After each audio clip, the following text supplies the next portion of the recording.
السلام علیکم ملګرو. نن مې دله داسې یو ویډیو وروړې ده چې د قرآن او د حدیث نه ثابته ده چې دجال به په دې دنیا باندې راځي.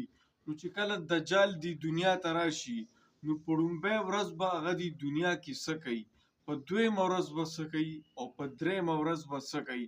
د دې متعلق د مولانا محمد ادریس یو ویډیو ده، زه تاسو سره شیر کوم، تاسو یې واورئ. نبی علیہ السلام فرمائی سلویخ روز با دجال پا دی مقدس مکہ گرزی 40 دن.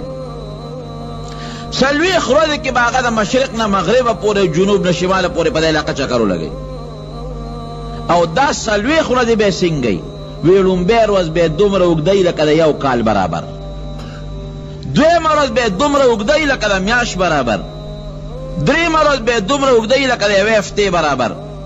لاندے کزینی نو تاسو بره مرګري وخیجه بره چت باندې درې مره اچولې شوی دي، لږ یو پټې موږ دا پلسترې شروع کړي دي، ناغې ته دا سیزونه میزونه تړلې دي.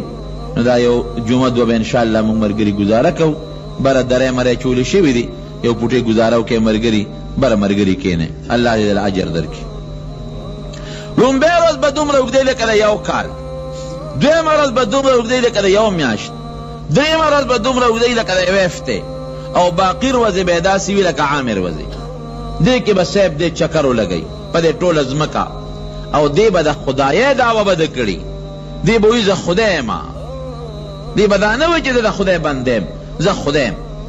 او ورسره به سي نبی علیه السلام فرمایي مال او دولت، باغونه به او چې دې کله راشي یو قوم ته به ورشي ما ومنئ چې زه خدای یم، هغې به وایي نه ته خو زمونږ خدای نه وی خنیم وی یو باران تا بوئی چی پا دوی قوم اونشه، زمکی تا بوئی چی فصلون اوچکے فوراً با فصل اوچشی، باران با بنش، چینو کی خوڑونو کی اوبا با بندشی، دی با تیروان شی. اغا قوم سره چی کمال دی پیغمبر علیہ السلام فرمائی اغا مال با دا پس روان شی، دا سی با پسیدی لکا دا شاتو دا مچے چی دا شاتو اغا بابا پسیدی، دا شاتو چی کم مشر دے و کم بادشاہ دے، اغه پسې چې څنګه د شاتو دا مچې چکر لګي دقسې دا مالونه به ورپسې روان شي، خلک به دقسې پاتې شي، د لوږې تندې به دا خلک مړه شي. دا اوس یو ابتلا او امتحان دی. واپس به په هغې قوم راشي څنګه چل دی، ما خدای منې، څنګه مال دولت مې درله ختم که غریبانان مې کړی که نه، مال دولت خو چې څوک ورکوي هغه خدای وي که نه. هغې به ورته وي او موږ در باندې ایمان راوړو زموږ خدای یې، واپس موږ له دولت او مال راکا. باران ته به حکم وکړي چې شروع شه، باران به شروع شي. چینو ته به حکم وکړي را زرغونې به شي، کویانو کې اوبه به پیدا شي، بیا به مال ډېر شي. تر دې حده پورې پیغمبر علیه السلام فرمایي چې په دې ځمکه کې دننه څومره سره زر او سپین زر او د ځمکې دا معدنیات او دا څیزونه دي دا به ټول د دجال تابع وي، دا به ورپسې رواني. یو قوم له به ورشي ما د خدای منې، هغې به ورته وي نه مونږ خو تا خدای نه منو. وی ګوره که زه یو نښه درته ښکاره کړم بیا به ما خدای ومنې؟ هغې ورته وي څه نښه به ښکاره کړې؟ وی ستاسو پلاران او نیکونه چې کړمړي چې دا د الله جمدي کوم وبه منې؟ وی وی یاره که دا کار دی که خو مونږ تا بیا خدای منو، زمونږ پلاران او نیکونه چې کمړه دي کا دې را جمدي کړل خو خدای دې منو. وی کوم ځای ښخ دي راځئ مقبرې له به لاړ شي.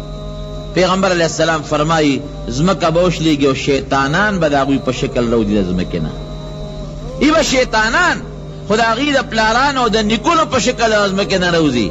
دوی او دا خو مې هغه پلار دی، دا خو مې هغه رور دی، دا خو مې هغه نیکه دی، فوراً په دجال باندې ایمان به راوړي. جناب دې نښو نښانو ته څوک ټینګېدی شي؟ ګران کار هم نه دی. هغه سړی به ټینګېږي چې کوم سوچه مسلمان دی. پیغمبر علیه السلام فرمایي دا ګورې خدای نه دی پوه شی، ولې ځکه دی به په ښی سترګه ړوند دي او خدای ړوند نه دی.